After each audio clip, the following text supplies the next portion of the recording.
For life to survive, it must adapt and readapt to an ever-changing Earth. New traits and capabilities must be invented, while some traits may be lost.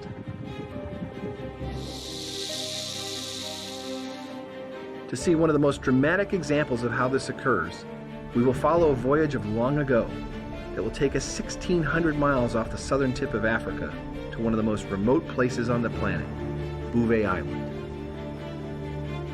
A speck at the edge of the Antarctic, it's pummeled by water so wild that getting there was no sure bet, especially in 1927, when this Norwegian steamship left port.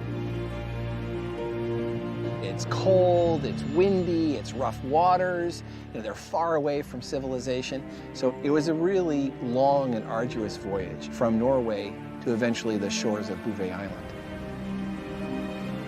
Norway had dispatched the expedition to claim the island as an outpost for its whalers. And after 2 months at sea, on December 1st, the crew finally rowed ashore and erected the Norwegian flag. But that's not the most important achievement of this expedition. One aspect of their voyage was to understand all the sea life that was there. And so there was a zoologist on board, Ditlev Rustad. And Ditlev's job was to really just throw a net over the side and trawl up, see what he found. But one day, in fact, the day after Christmas, 1927, he pulls up a really unusual looking fish. A creature that many years later would illuminate our understanding of how evolution works. A creature so unexpected, it is still barely believable today when taken from a freezer at Northeastern University by a biologist who spent much of his career trying to make sense of it. Well, Sean, it's easy to see why the fish was originally called a crocodile fish. Notice very big protruding jaw with lots of teeth. Incredible, but it's so translucent. It seems like I can see inside the fish. Well, the reason you can see inside the fish is that this is a scaleless fish. And in fact, if you... What is that? Well, that's the brain. You can actually see the brain through the skull. And then you can also see, projecting from the brain, the optic nerves going over to the eyes. And Sean, for comparison, we can take a look at a cod. And when I pull back the gills of the crocodile fish. Creamy white, look at that. And here, if we take a look at the cod. Oh, brilliant red. Yeah, very, very red. So that would have surprised Rustad, because all the other fish he had seen would have red gills. Absolutely. But that wasn't the most incredible thing about Rustad's find. That came to light when Rustad, like any good Norwegian confronted with a strange fish, filleted, as I'm doing today under Bill Dietrich's watchful eye. Unbelievable. Everything's white, everything's colorless. Yep. All the organs, all the soft tissues, the heart even. Every other fish he had opened in his life was full of red blood, but not this fish. And he wrote in his notebook, boldly, colorless blood, bleu farvelist. The crocodile fish, or icefish, as they've come to be known, had a dilute liquid almost as clear as ice water flowing through its veins. Okay. And here's your icefish blood. That's amazing. Except for the icefish, all of the vertebrates on Earth, reptiles, birds, mammals, and all other fish, like this cod, have red blood coursing through their veins.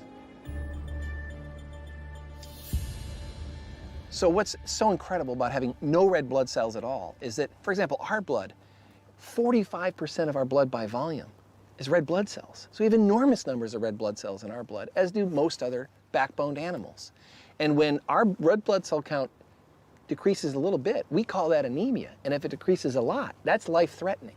So it's stunning that an animal could get by with no red blood cells at all. Why would a fish abandon a way of life that has nourished its ancestors for 500 million years?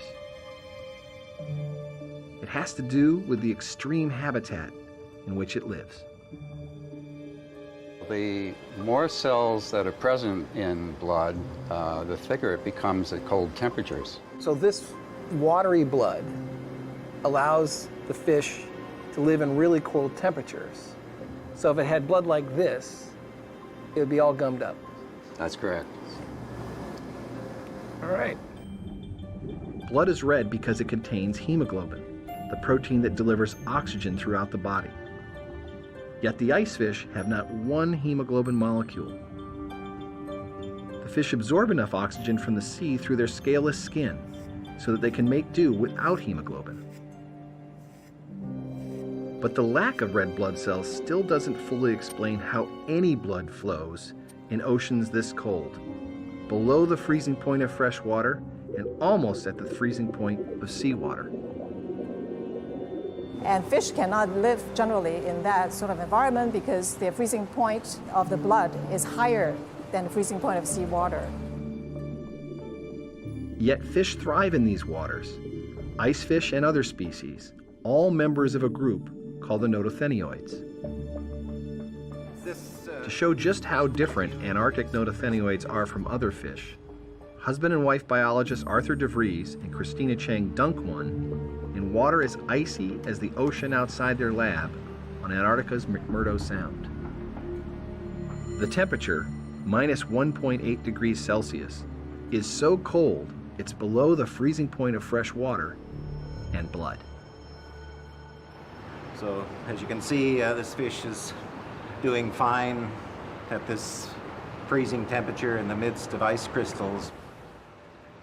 How these fish thrive in such cold waters baffled scientists until the 1960s, when Art de Vries found that Antarctic fish had invented something that protects them from freezing: antifreeze.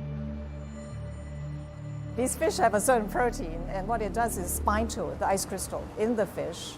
And by binding to it and preventing it from growing any bigger, the fish doesn't freeze. So only one group of fish in the Southern Ocean, the notothenioids, icefish belong to that group, have antifreeze. So it's an invention unique to this group. And that's allowed those fish to invade a space that other fish couldn't live in. And these are nutrient-rich waters full of lots of food. So these fish are thriving now where other fish couldn't thrive. Antifreeze proteins give notothenioids a clear edge where they live. But their existence poses an evolutionary mystery. When and how was antifreeze invented? The waters around Antarctica were once a temperate 10 degrees Celsius. But 34 million years ago, Drake Passage opened as Antarctica broke away from South America. Now a continuous current circled the new continent, isolating its surrounding waters. As a result, those waters chilled to minus 1.8 degrees Celsius. So notothenioids and antifreeze evolved in the last 34 million years. But traits are encoded by genes. Where did antifreeze genes come from?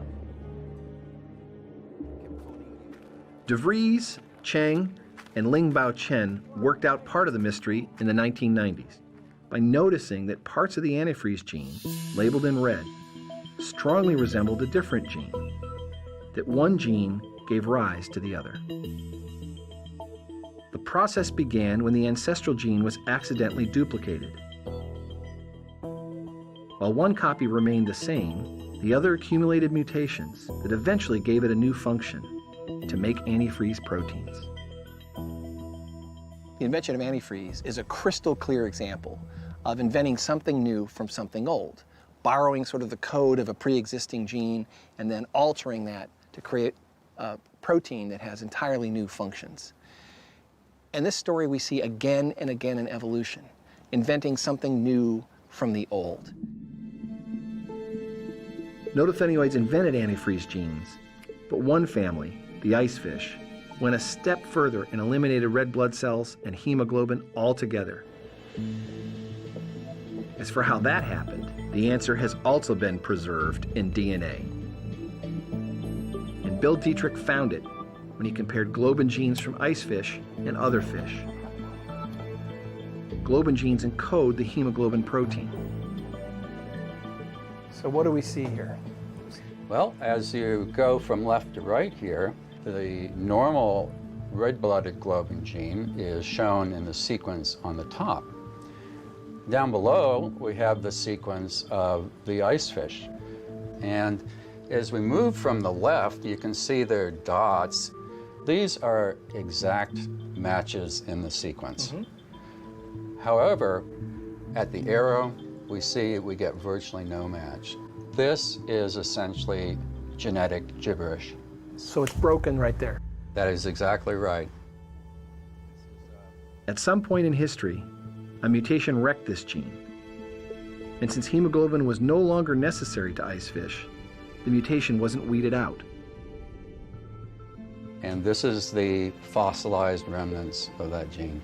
So if the gene has become useless, it will eventually be lost as these mutations pile up and just erase what used to be there. That is exactly right. So genes are born and genes die as species find ways to survive in an ever-changing world. But this remarkable fish that Ditlev Rösted dredged up 80 years ago has taught us is that evolution doesn't always come up with the best solution imaginable. It just comes up with the best solution available. And that sometimes means getting rid of things that worked in our ancestors, as well as inventing new things like the antifreeze. And that record of changing habitats and changing lifestyles and changing genes is etched in the DNA record of life.